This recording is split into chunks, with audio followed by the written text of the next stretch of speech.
Welcome to Foxborough, and what a day it is as the Jets have come to play the New England Patriots. Unseasonably warm, 63 degrees, and unbelievably windy.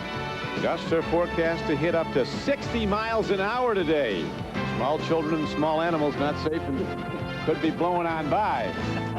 Good afternoon, everyone. Don Crickey with Paul McGuire. The Jets just got some good news minutes ago. Johnny Johnson, their leading runner and receiver this season, was just pronounced fit to start the game. He'd been troubled by a rib injury suffered last week against Miami, so that's very important to Boomer Esiason on a day like this. Yeah, Boomer told us yesterday that he said he really depends on this guy, as you said, the leading receiver and rusher on his football team. Johnny Johnson just does so many things for this team, and when you depend on the guy, and remember, he's in this 4-win situation with these guys, they really depend on him. The New England Patriots, as you know, are 1-9. Every week they seem to come close. They're building their hopes on their top draft choice, a big quarterback out of Washington State, Drew Bledsoe, who may be coming of age. He had his best game last week at Miami, but throwing today, Paul, will test any great arm. Well, Bill Parcells told us last week that he's coming out. They're going to let him throw the ball deep. He's ready. He can read the offense or the defenses and throw the ball deep. Again, they said yesterday he'll be able to do that again, but the only problem is 60-mile-an-hour winds. I don't think he's going to be able to throw the ball over 15 yards. We're going to find out. The flags are not only straight out here today, they might be blowing right off. Old Glory could be on the way out of here.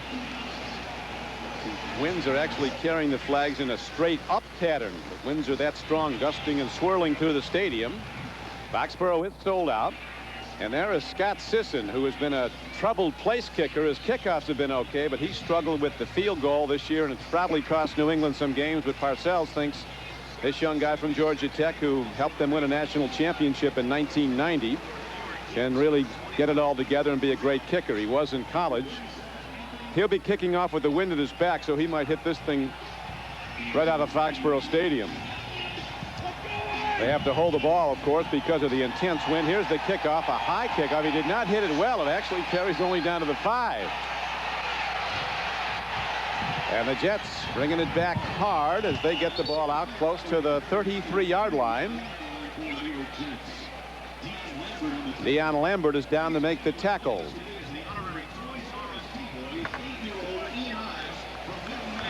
And there is the starting lineups for the offensive line. The pass blockers have given such good protection to Esiason as gusting winds and rain now pour in even heavier.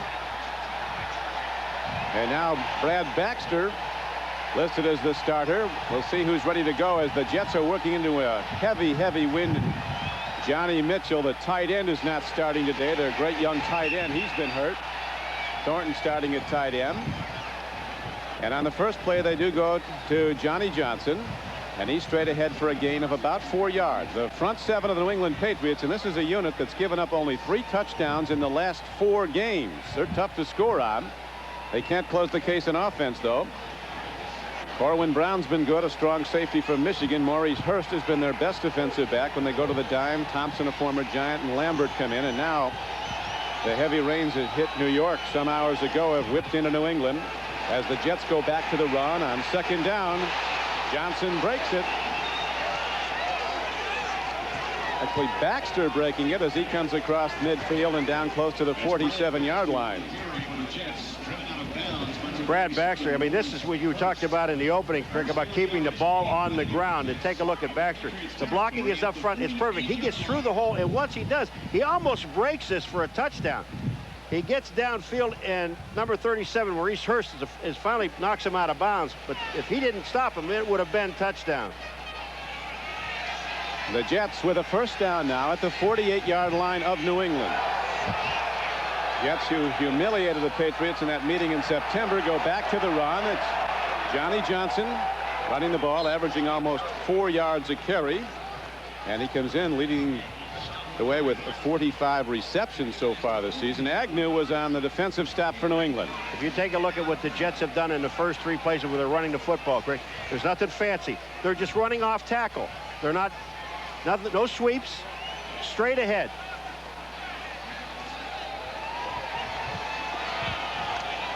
Earlier, it was strictly wind that was the factor that they had to contend with. And now it is intense rain with the wind. But the Jets are moving the ball, keeping it on the ground every play. They're a middle of the field running game. They like to take it right up the gut.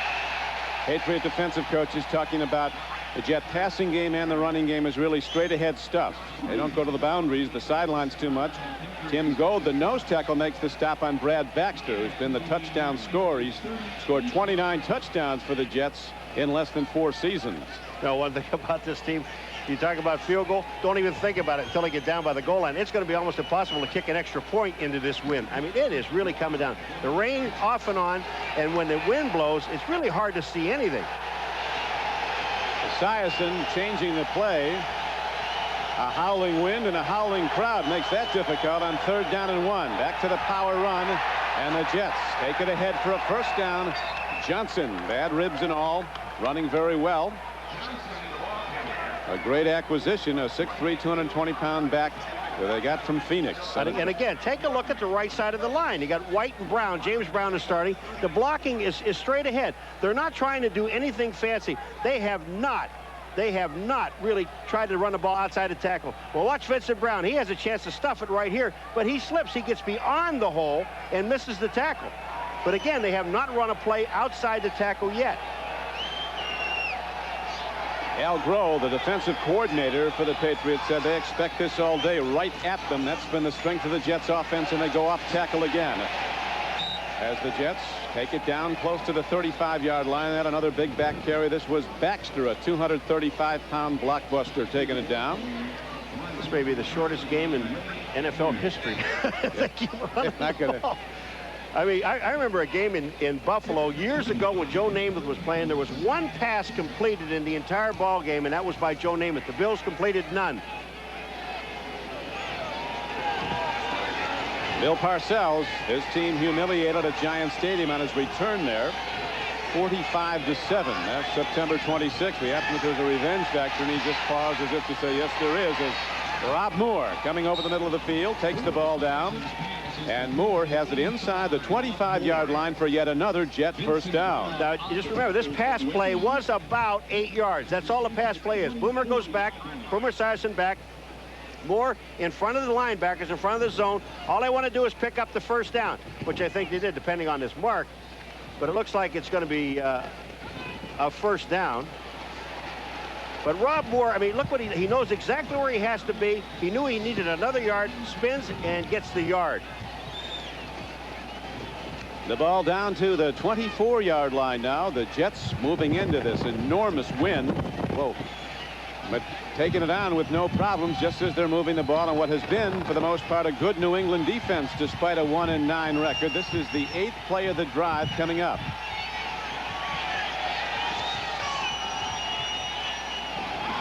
First down. This time, Johnson takes a head-on shot. Tim Gold, what a shot he made coming up in the defensive line. That's something they really had to do, is get some defense from the linemen, not so much the linebackers. Watch 72 Gold. He just gets off the block and bang. He hits Johnson right in the hole for no gain. That's a super play. Gold is an undersized nose tackle from North Carolina. Played there at over 300 pounds as a sophomore. Got a strep throat. Lost about 70 pounds. He's never put it back. He's very quick. That's probably the lightest nose tackle in the league. Weighs around 270 pounds. Esiason on a second down throw. Swings it out to his tight end, Thornton. He's knocked out of bounds short of the 20-yard line. If the Jets do go to a field goal, it'll be into that tremendous win. Thornton starting for the injured Johnny Mitchell. Mitchell with 6 touchdown catches already in his second season as a Jet, but he'll not play at all. He's not active. Thornton's a good tight end. I mean, this guy, not only can he block, but he's got pretty good hands. And if you look so far, Boomer Esiason's thrown an 8-yard pattern, and now he throws a 3-yard pattern. There won't be many over 10 yards into this win.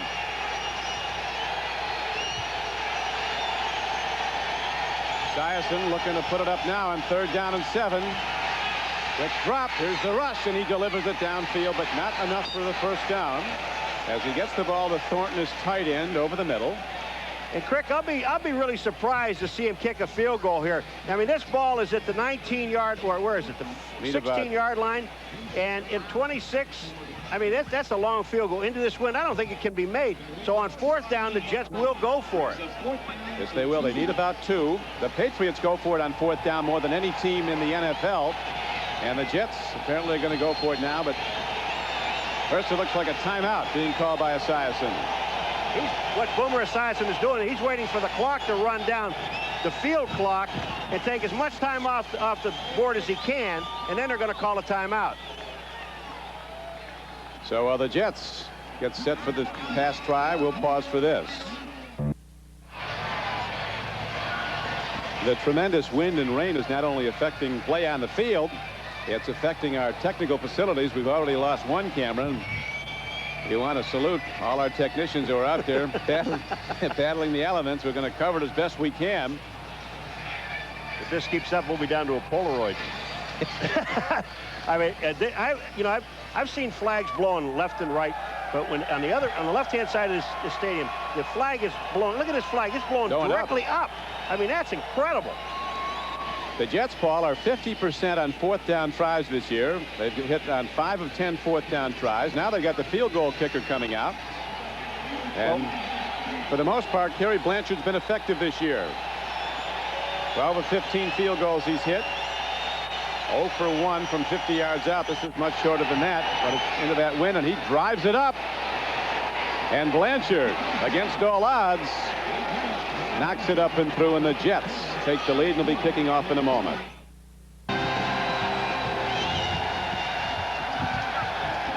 Don Criqui with Paul McGuire back at windy, rainy Foxborough, where the Jets have just moved down the field, hitting on a Blanchard field goal from 33 yards out. It's the 6th time they've scored on their opening drive this season.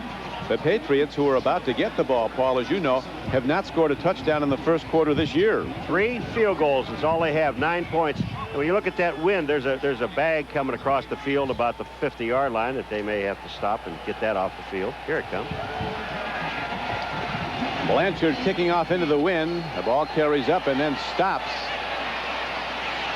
Crittenden running it back across the 20, and he's out to the 24-yard line. And from the 24, Bledsoe comes out with his big offensive line. Lots of blue chippers there. Armstrong, Chung, and Harlow, all high #1 draft choices when they came out of college. Bledsoe was the #1 pick overall in the NFL, as most of you know. Leonard Russell is their power back. Another fullback starting today, and Kevin Turner, both close to 230. And whether or not they'll go to the 3 wide much, we'll see. But Marv Cook is starting at tight end. His production's been way down. He's been a Pro Bowler the last 2 years, averaging over 65 catches, but he only has 19 this season. In the Parcells offense, they haven't gone to him much.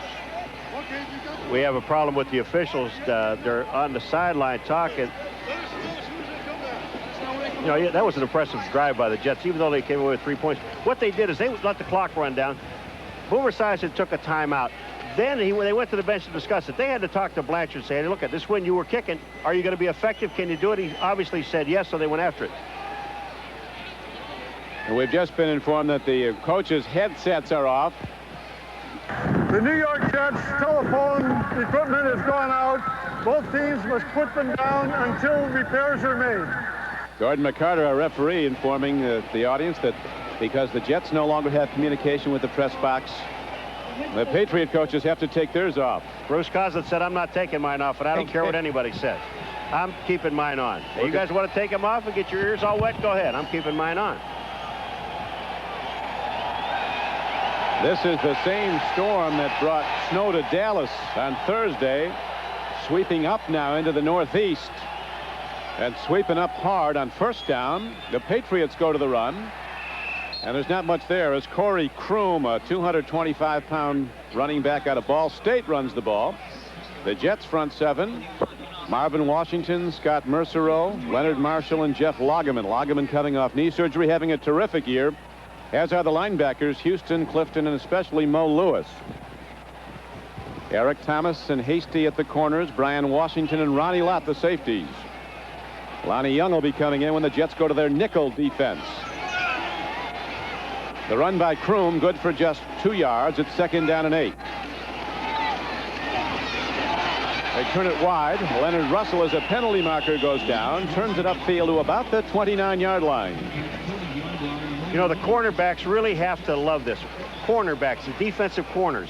I mean, they can line up on the line of scrimmage. They're not worried about the ball going deep downfield, because if you throw even with the wind, the ball's going to take off. It's got to be an absolute perfect pass so they can play really bump and run in a situation like this. Jets were offside on the play. Offside, number 55 defense lined up in the neutral zone. 5 yards, repeat, second down. Bobby Houston. Yeah. But you know, Crick, in a game like this, the one thing you don't want to do in a game like this is beat yourself. Don't make dumb mistakes, because it's hard enough to put points on the board. The Jets have 3. I mean, with this wind and this rain, that may be the only 3 in this ball game. You got to handle these fans. We'll have to see how many stay for the day. Some of them are going to get blown out of here. I saw a small animal shoot by a little while ago. What Blanchard achieved, kicking a 33-yard field goal in this win, could be monumental when this game ends. And look at the officials trying to keep the ball dry. I mean, they'll hold on to it with a towel. And I don't know how many, we got to keep a count of how many towels are going to go through in this ball game. There goes a little plastic going across the field, but the umpire, I think, is the guy that has the ball in his hands. And they won't put it down until they come out. Gordon McCarter's having a tough time going back and forth here. The real adventure, though, Paul, came before the game when they were trying to take the tarp off the field. So he says, you saw on NFL Live, almost had a bunch of groundskeepers blow out of here as they tried to hold it. I've never seen anybody try to take a tarp off into the wind. I mean, if you're going to take it off, wouldn't you go with the wind? I mean, they were losing people left and right. Well, the reason they were holding it down, the way it was folded, the wind gusting into it like a sail, they were afraid it was going to blow right up into the stand. They lost one guy for about 10 minutes. Second down, a long 3. Bledsoe with a penalty marker down, throws over the middle. The play will go for a first down. If it goes, could have a Jet offside ball. Offsides again, the Jets, but they picked up more than the 5. They will keep the play. That's about a 9-yard pickup. I think you'll keep that. Yeah, when they spot the ball, they're going to give him a 10-yard gain and a first down out to the 40-yard line. There again is official Offside, McCarter. number 56 defense, penalty declined, first down. Lagerman jumping early. So the Patriots down 3-0. Advance with a first down. The first time they met at Giant Stadium, the Jets scored the first 5 times they had the ball. Bledsoe airing it out with the win. Coverage is good by James Hasty. Vincent Brisby, the fastest wideout for the Patriots, running the fly pattern. You better be the fastest wideout, because to catch up with that ball, you have to have 3 flat speed and 100. When Bledsoe throws this ball, watch, he gets some air underneath it, but what the wind just takes it. Look at, neither guy can get to it. The ball is gone. Brisby's fast, Hasty's fast, but you're not that fast. That brings up second down and 10 as Bledsoe. See his numbers in the first game, but he really had a real tough time. The Jets defense ate him up. End off. Leonard Russell in the open field flashes ahead for a New England first down.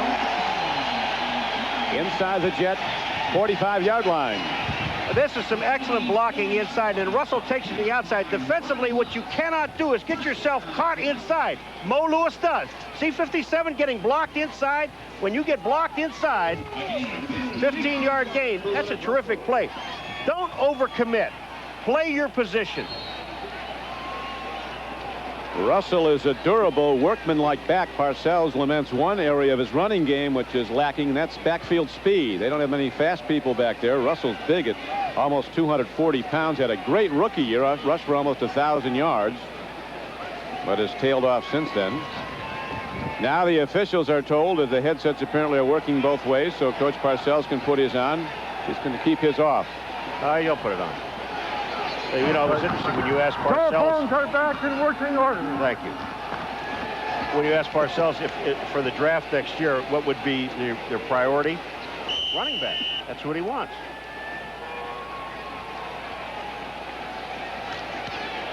It's a lot easier to have your headset not working when your defense is out there. That's all done with hand signals. Offense is sending down plays in the press box. First down, New England. Bledsoe airs it out. Man, a room service interception thrown downfield. Brian Washington on the run back takes it back to the 40-yard line. Vincent Brisby was the intended receiver, but Vincent wasn't within 20 yards of that thrown ball. Well, and also, I think number 83, Michael Timpson, was downfield and slipped and fell. In the middle of the screen, Timpson, 83, will come from the left-hand side. He goes down. When he falls, there is the ball. Washington is right there. You see 83 is Timpson. He has no chance at the ball. So the Jets, with a 3-0 lead, have the ball back when we come back. And it's a doubleheader day on NBC. The Broncos and the Chargers meet at Jack Murphy Stadium in San Diego. Boomer Esiason, going into the wind on that first drive, completed 3 of 3 passes for 13 yards, but the running game and the 33-yard field goal by Blanchard were the keys as the Jets lead 3-0. Boomer going to air it out on first down. Here comes the rush. He gets away for the moment, releases the ball, and does well to throw an incomplete pass. Boomer Esiason got away twice, and it's just unbelievable. And it's a good thing that he is a left-handed passer, because watch at the end of this play. Now here's Boomer. He steps up. The rush is on. That's Pitts. He gets an arm, and he's out. Tippett is there, but watch. Being a left-handed passer, he can get the ball off. Gets it to the outside, throws the ball away, and saves a loss of about 8 yards. The Jets want to show the Patriots a different offensive formation every time they line up. Do everything they can to get the defense out of sync. Here's a run now as the Jets go and can't get very far as Johnny Johnson takes it. He's knocked down by John Washington, a guy who played for Bill Parcells with the Giants. This is the first time we've seen the Jets try to go out beyond the tackles. And look what happens. Washington is there. No place for Johnson to go. Maurice Hurst is up helping out. But Washington makes the play, and that's for no gain. As you check the scoreboard, Atlanta out in front of Cleveland, a team in the throes of big problems right now, having lost 5 of their last 7 games of the Browns. 3rd down and 10 as Esiason stands in. They pick up the blitz. It might be an intercept at midfield. Patriots are on the run. This is their Pro Bowler Vincent Brown crashing back. And he is all the way inside the 40-yard line of New York. So the turnover count is even as we have an intercept each way. Wait a minute. The referees are saying no. The ball did not. He didn't intercept it. The ball hit the ground. The pass is ruled incomplete. 4th down. It was a nice run back, though, by Vincent Brown. I mean, it was a heads-up play. He tried to make it look good. All right, here's the play. Boomer throws the ball up the middle. Johnny Johnson goes through his hands. The ball's on the ground. The ball hits the ground twice, but that was nice disguise. Almost got away with it. Now Troy Brown is back deep as Louis Aguiar ready to punt the ball for the Jets into this wind gusting up to 60 miles an hour.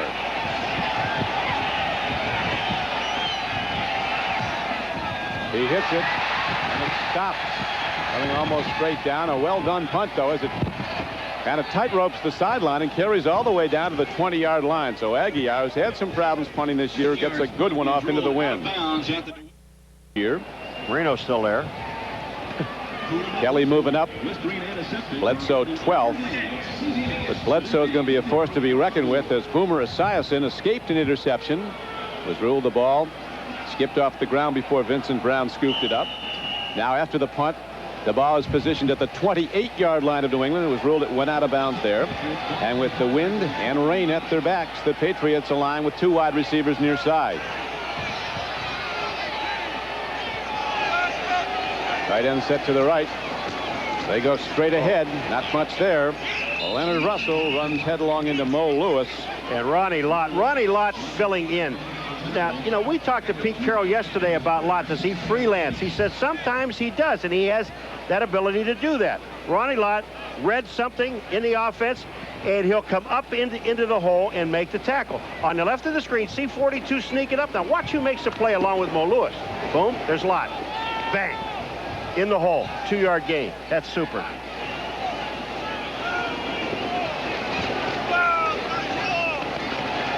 Gain of just 2 yards, and they go back to the run. And again, Mo Lewis is in the gap. Making the knockdown for a very short gain, maybe a yard. Will bring up 3rd and 7. Corey Kroom was the ball carrier for New England. Now here's the situation when you look at the defense. Play the defense it's called. If you have the hole in front of you, play that hole. Don't guess. Ronnie Lott is the only guy on this team that's allowed to do that. If he reads something, he'll come up. But in a situation, now you see Ronnie Lott is up near the line of scrimmage. Patriots' big problem has been an inability to score. They've been able to move the ball, but only the Cincinnati Bengals have scored fewer points in the league this year. Here's a good throw by Bledsoe. That lightning whip arm got on the ball in the flat. Michael Timpson, a receiver out of Penn State, is ahead for a gain of 15 yards. And look at how fast this ball gets there. Now, it is with the wind, but look at Bledsoe. That ball is on a rope to Timpson. He is wide open on the outside. Lonnie Young is out there with Thomas. But that's a first down. Don't try to go deep. We saw what happened when Bledsoe tried to throw the ball deep. The wind gets it. Even the wind at your back, it'll move it around. Now a power set. Running formation for New England, and run they do as they go to Leonard Russell. He turns it up. Russell, beating tacklers in his own backfield, turns it upfield and goes across the midfield line. We'll see where they spot the ball. This is really a nice run by Russell, because Russell should be stopped on the right-hand side of your screen. You're going to see the penetration. Russell almost gets tackled by Mercereau right there, but he gets back to the outside, and then finally Kyle Clifton knocks him out of bounds. They're going to mark the ball out of bounds at the 49-yard line of New England. Brings up 2nd down. And a long 6, almost 7.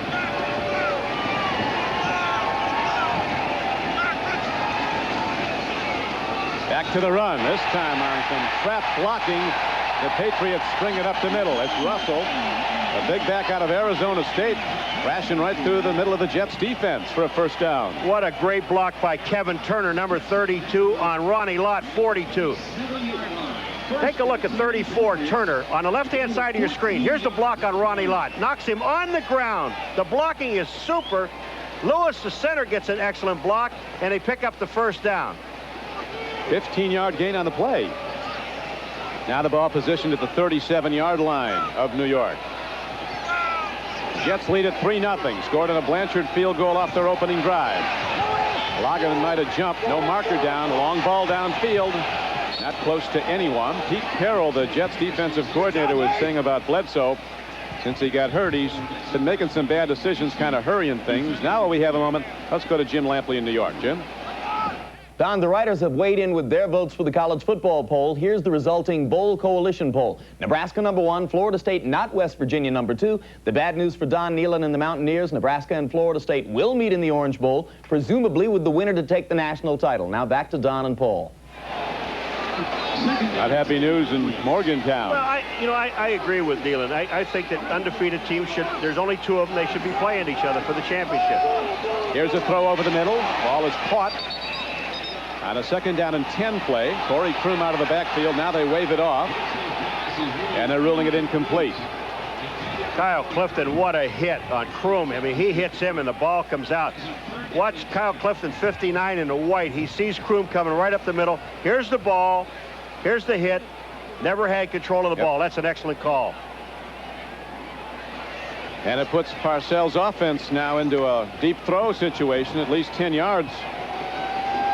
Ball positioned at the 36-yard line. You have to remember that the kicking game is very suspect on New England, even with the wind at the Patriots' back. They want to get it down a lot closer than this. Bledsoe gets some time, throws a hard ball, and tipped away nicely. Coming from off the play, Hasty was in on the play, and also on the play for the Jets was Lonnie Young. Lonnie Young gets a hand in there. Whether Lonnie Young hits this ball or not, I'm not sure, but Lonnie Young is going to come in right there. He gets off of his man, his arms in the air, he gets a piece of the ball. Distracts the ball. Nice play by the defense, because Lonnie Young gets back off of his coverage and knocks the ball away. Outstanding. Scott Sisson, who has really struggled. He's hit just 14 of 23 field goals, 2 of 7 outside the 40, and now his holder, Mike Saxon, wants a timeout. It would be a 55-yard attempt with the ball is positioned. But with this wind, if he gets it up in that jet stream, Paul, that shouldn't be a problem. It's the accuracy that this kid's had a problem with. Yeah, and one of the things that's going to happen, too, is that the goalpost keeps opening and closing just a little bit. He may get an advantage down there. They have a bullseye for him now to shoot out. You know, they're just trying to help any way they can. Let's help him out. Sisson was a terrific college kicker. Hit 80% of his field goals last season at Georgia Tech.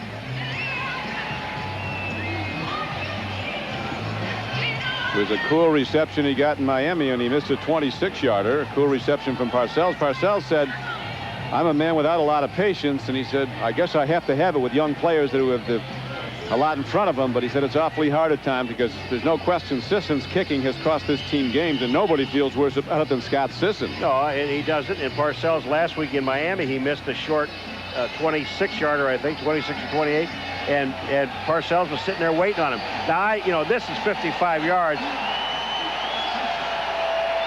This would be a team record field goal if he hits it. 55-yard try, snap and set down are good. Ball carrying down, and no good. The same sad song for place kicker Scott Sisson. Well, his longest field goal is 40 yards.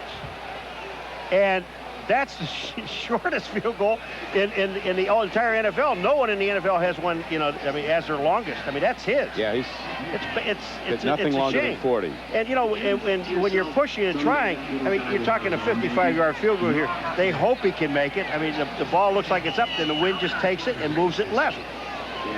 He's got the distance for it. Parcells taking a look at it, saying, well, it'll be nice if we make it, but I understand that's 55. But the Jets get the ball back with excellent field position starting from their 37. Protecting the ball as they take it straight ahead. Johnson running hard. Andre Tippett was there to fill and make the tackle. Jets encouraged by the latest medical reports on their standout young linebacker, their #1 draft choice, Marvin Jones, who suffered the hip injury at Indianapolis.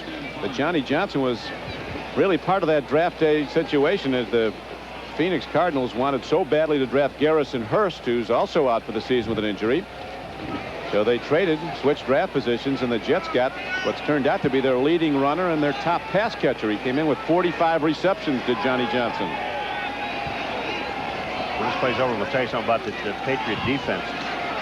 Baxter runs on second down and a long 5. He's close to the 45-yard line. Ricky, talking about the weather being a factor. The Patriots are playing with only 3 defensive backs. They're bringing Agnew in, and they're going with 4 down linemen and linebackers, and only 3 defensive backs in a ball game. Corwin Brown, number 30, was off the field. Now, he's still not back on again. Jets grinding out the yardage. Baxter's rushed for 22 yards on 6 carries. Johnson has 24 yards on just 4 carries, and through 1/4 of play, the Jets hold a 3-0 advantage.